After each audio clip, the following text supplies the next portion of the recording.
नमस्कार किसान भाइयों, इंडियन एग्री हेल्प चैनल पे आप सभी का स्वागत है। किसान साथी, आज की वीडियो में हम आपको बताने वाले हैं गेहूं की फसल में नैनो यूरिया का इस्तेमाल आपको कब करना है, कितनी मात्रा में नैनो यूरिया आपको गेहूं में डालना चाहिए, कब डालना चाहिए, कैसे डालना चाहिए, संपूर्ण जानकारी आज की वीडियो में हम आप सभी को देने वाले हैं। तो अगर आप सभी किसान भाई इंडियन एग्री हेल्प चैनल पे अभी नई है, मेरी वीडियो पहली बार देख रहे हैं या फिर कई बार आप देख चुके हैं लेकिन अभी तक चैनल को सब्सक्राइब नहीं किया है, तो आप सभी से रिक्वेस्ट है इंडियन एग्री हेल्प चैनल को सब्सक्राइब करें। कोई भी सवाल, कोई भी सुझाव हो नीचे कमेंट करना मत भूलिएगा। वीडियो को लाइक शेयर भी करें, अपने अन्य किसान भाई के साथ वीडियो शेयर कर सकते हैं जिससे उस किसान भाई को भी नैनो यूरिया के बारे में पता चल सके और समय समय पर बहुत सारी जानकारी मिलती रहे। चलिए वीडियो स्टार्ट करते हैं।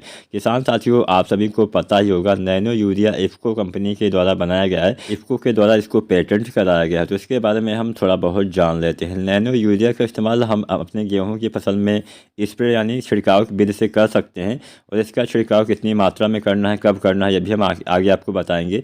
सबसे पहले जानते हैं, अगर हम इसका इस्तेमाल करते हैं तो हमारे पौधे को नैनो यूरिया यानी नाइट्रोजन की पूर्ति कैसे होती है।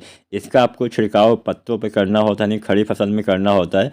नैनो यूरिया जो होता है आसानी से जो रंध्र होते हैं, जो छिद्र होते हैं, इसके माध्यम से जो पत्तों के ऊपर या फिर आपके संपूर्ण भाग में जो छिद्र होते हैं पौधे के, उसके माध्यम से पौधे में प्रवेश करता है और पौधे की कोशिकाओं द्वारा इसको अवशोषित कर लिया जाता है। ये पौधे में जो फ्लोरेस होता है इसके माध्यम से आवश्यकता अनुसार आपके पौधे को वितरित होता रहता है। जो ज़्यादा मात्रा में नाइट्रोजन आपके पौधे ले लेते हैं वो आपके पौधे में ही स्टोर रहता है, बाद में विकास या वृद्धि के लिए धीरे धीरे आपके पौधे यहीं से नाइट्रोजन लेते रहते हैं। नैनो यूरिया के जो कण होते हैं काफ़ी छोटे होते हैं, जिससे इसकी जो उपलब्धता है वो काफ़ी बढ़ जाती है। मतलब 80% से ज़्यादा जो आप छिड़काव करेंगे नैनो यूरिया, इसकी 80% से ज़्यादा मात्रा आपके पौधे यूज में ले पाते हैं। किसान साथियों, जब ज़्यादा मात्रा में कोई भी खादें हमारे पौधे ले पाएंगे तो उसका विकास और अच्छे से हो पाएगा। जो हम खादें मिट्टी में डालते हैं उसका इतनी मात्रा में आपके पौधे ग्रहण नहीं कर पाते हैं। जो आप यूरिया मिट्टी में डालते हैं उसकी इतनी ज़्यादा 80% अगर उसका इस्तेमाल हो जाए तो भी आप काफ़ी ज़्यादा विकास हो सके, लेकिन इतना नहीं होता है। कम मात्रा में ही आपके पौधे उसको ले पाते हैं। कुछ हमारी यूरिया नीचे लिंचिंग के द्वारा नीचे चली जाती है, ज़मीन के काफ़ी नीचे, जो पौधे को उपलब्ध ही नहीं हो पाती है, और कुछ हमें नहीं मिल पाती है, कुछ भी कारण से नहीं मिल पाती है। तो इसलिए आपको छिड़काव करना बेहतर रहता है। लेकिन यहाँ पे ध्यान आपको ये भी रखना है कि आपको केवल नैनो यूरिया के ही बल पे नहीं रहना है, कुछ खादें आपको तो डालनी ही पड़ेंगी। यानी जो आपको बेसल डोज के रूप में खादें डालते हैं आप, उसका इस्तेमाल आपको करना पड़ेगा। यानी बुआई के समय जो आप नाइट्रोजन की पूर्ति करते हैं वो तो आपको डालना ही पड़ेगा, चाहे DAP हो, चाहे NPK हो, चाहे यूरिया आप डालते हैं उसको आपको डालना पड़ेगा। बाकी आपको खड़ी फसल में जो आप नाइट्रोजन डालते हैं, जो आप यूरिया की टॉप ड्रेसिंग करते हैं, तो उस यूरिया की टॉप ड्रेसिंग की जगह पे आपको नैनो यूरिया डालनी है। मतलब ज़्यादातर किसान साथी गेहूं की फसल में 3 बार ही यूरिया डालते हैं, पहली बार बुआई के समय, दोबारा से पहले पानी पे, तीसरी बार दूसरे पानी पे। तो जो आप दोबारा से और तीसरी बार डालते हैं उसकी जगह पे आपको नैनो यूरिया डालनी है। मतलब पहले पानी पे अक्सर हम यूरिया डालते हैं तो उसकी जगह पे आप नैनो यूरिया डाल सकते हैं, और दूसरे पानी पे भी जो आप यूरिया डालते हैं उसकी जगह पे नैनो यूरिया का इस्तेमाल किसान साथी कर सकते हैं। नैनो यूरिया में कुल 4% नाइट्रोजन पाया जाता है और ये समान रूप से पानी से मिला हुआ होता है। नैनो यूरिया का जो कण है वो लगभग किसान साथियों नैनो रूप में होता है, 20 से 50 नैनोमीटर का होता है।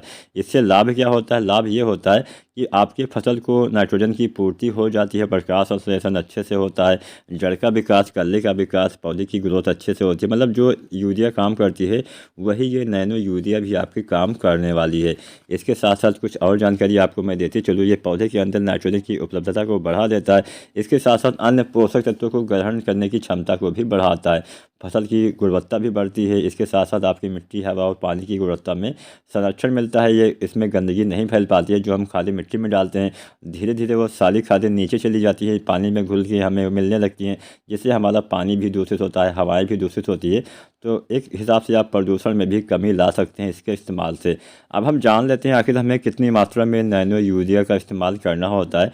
किसान साथी, नैनो यूरिया को आपको 2 से लेकर 4 ml प्रति लीटर पानी के हिसाब से यूज करना है। यानी 1 लीटर पानी में 2 से लेकर 4 ml मात्रा आपको डालनी होती है। इतनी मात्रा पर्याप्त होती है। किसी भी फसल में इसका इस्तेमाल आप कर सकते हैं।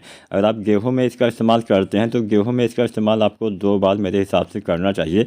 पहली बार आपको इसका इस्तेमाल पहले पानी के बाद मान के चलिए 25, 30 या 35 दिन पे कर देना चाहिए। 30 से 35 दिन का समय बेहतर रहेगा।